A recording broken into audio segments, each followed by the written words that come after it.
Tumayong balahibo ko nun, sir, noong panahon na nakita ko na po, andyan yata si VP Sara, andyan si Bongo nakapasok na. Ang penalty nito ay 4 na taon nata na kulong. Kamot So ulit give you ngayon. the order. I took my orders from the Chief of the Philippine National Police. So Chief PNP. Ang ano po namin is really to assist ang PCTC po. Kaya nga. Oh, PCTC, did you or did you not give the order to General Marbil?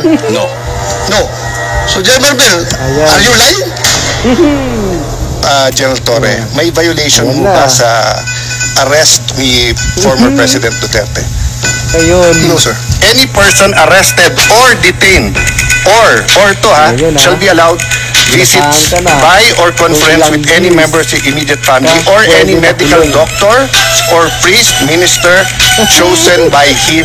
I saw the video, sir. President Duterte was asking for his own doctors. Sir, we have substantial doctor. Ang sabi kasi dito, his choice, hindi nyo choice. I saw the video wherein you're saying 2-star, ako na nagdedesisyon, I will not allow VP Sara in. Tama? Yes, sir. Hindi pa siya anak. Nung nakita ko tong batas na to, nakalagay, pag anak, you cannot stop them. Ang penalty nito ay 4 na taon nata na kulong.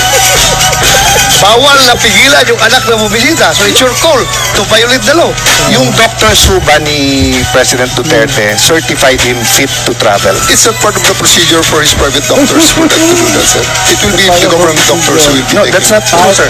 Ang nakalagay ho dito sa batas, it can be his doctors. Magiging inutil yung batas if you invite your doctors and then they cannot certify. So, ang mangyayari nun, if they certify hindi pwede, sinertify ng government doctor pwede, korte ang magsasabi at kakasuhan yung doktor na nagkakamali. But if you tell me, sir, okay naman siya, o tignan mo. The law is clear eh. Hindi naman ikaw magsasabing sufficiente, hindi.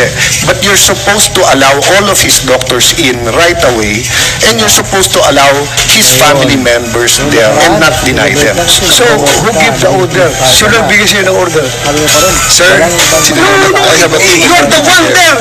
Wala si SOG doon. Ikaw ang nagkarga sa kanya sa aeroplano. Kaya tinatanong kita, who gave you the order? Still, sir, I take my orders from the Chief of the Philippine National Police. So, Chief PNP. It's always the guidance that ang ano po namin is really to assist ang PCTC po. Kaya nga. Oh, PCTC, did you or did you not give the order to General Marbil? No. No. So, General Marbil, are you lying? Sir, I'm not lying, but I just want to have the executive privilege po regarding this matter. Eh, nandito na tayo eh. Executive privilege ka dyan. Bakit naging executive privilege? Kanina sinabi mo, PCTC ang nagbigay ng order. Ngayon, mag-executive privilege ka. Sino-sino na tinuro mo? That's why we didn't want to attend the last hearing because this is what we were expecting, ma'am.